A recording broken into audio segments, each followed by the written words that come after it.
Here now exclusively, Congresswoman Tulsi Gabbard of Hawaii, a 2020 Democratic presidential candidate, combat veteran, and major in the Army National Guard. She is campaigning tonight in New Hampshire. Thank you very much, Congresswoman Gabbard. Good to have you here tonight. Thank you, Martha. Appreciate the opportunity. So obviously you think this is heading in a very bad direction. What do you think happens next? Well, we've got to be clear-eyed about the situation that we are in, that inching closer, actually more than inching, speeding towards an all-out war with Iran would make the wars that we've seen in Iraq and in Afghanistan look like a picnic. It will be far more costly in lives, and American taxpayer dollars, and all towards accomplishing what goal, what objective? I think that's really at the crux of this decision that President Trump made to take out Soleimani. We've got to make sure that our commander-in-chief is making decisions that are based on the best interests of the safety and security of the American people, our own national security, and that's not what's happened here. All right, so put yourself for a moment in the White House, in the Oval Office. You have a situation where tankers are being hit. You have a situation where an American contractor is killed, and then you have the embassy that we built. It is sovereign United States territory under attack. What would you do? Well, actually work to de-escalate the situation. We've got to recognize that these things didn't just happen overnight. These things began with Trump's withdrawal from the Iran nuclear agreement, choosing to move away from diplomacy, further escalating tensions between the U.S. and Iran, escalating crippling sanctions, a modern-day siege against Iran, sending more and more troops to the region, further escalating tensions, and designating Iran's military as a terrorist organization, further escalating this conflict with Iran, something that's never been done by any country anywhere in the world before. All right. And this is where he has not put the national security interests of our country first. I just want to finish this because there's two main points here of how he has undermined our national security. Number one, every day that goes on that Iran is not in the nuclear agreement, and just, I think, yesterday announced that they're no longer abiding by any restrictions that were part of that agreement, that means they're closer to developing a nuclear weapon capability, putting us and the world at risk. And number two, because our forces in Iraq, for example, are no longer going to be focusing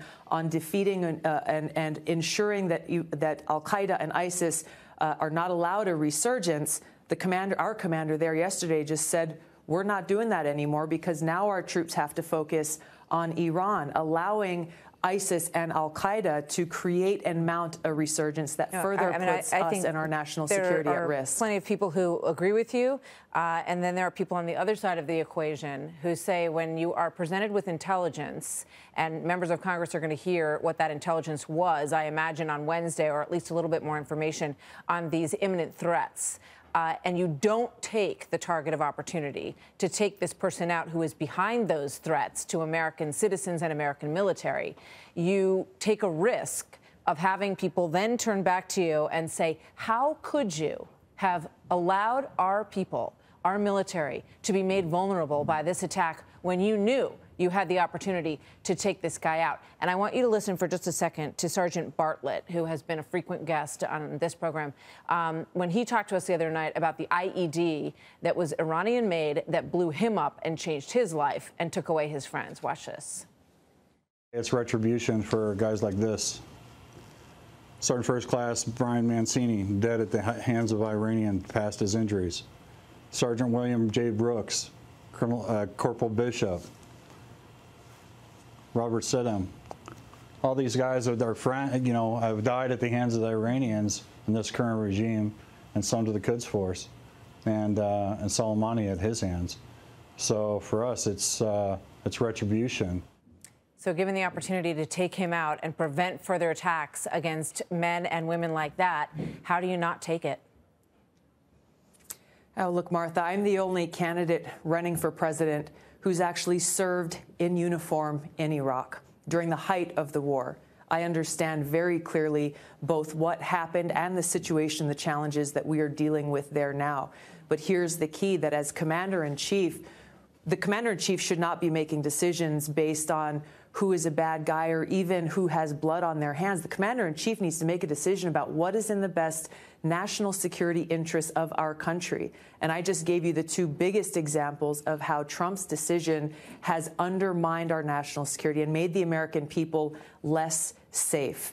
That is at the crux of what is wrong with the decision that Donald Trump made and why it's so critical that we have a commander-in-chief who has experience and understanding in both foreign policy and our national security to make and with the foresight to see what the consequences of those decisions will be. This is why I'm running for president, to bring the experience that I have to fulfill that responsibility and to serve as commander-in-chief. Everybody respects your service and your ability to discuss it from your own perspective, from your experiences there as well. I just want to play this. This is a soundbite from the Hezbollah leader, Nasrallah, threatening Americans and warning U.S. forces.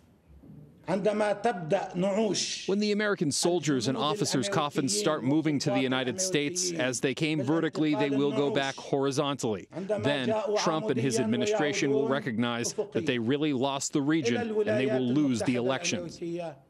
Interpret that threat for us, in practical terms. What do you expect to happen now?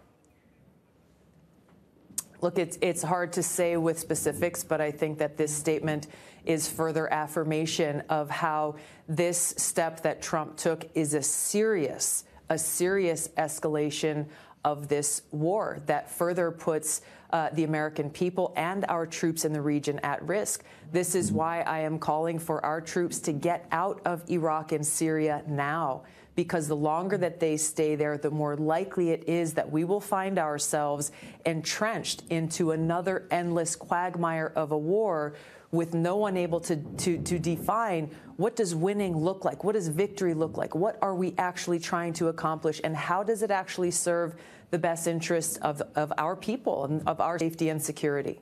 Congresswoman Gabbard, thank you very much. Good to speak with you tonight. Thanks for being here. Thank you, Martha.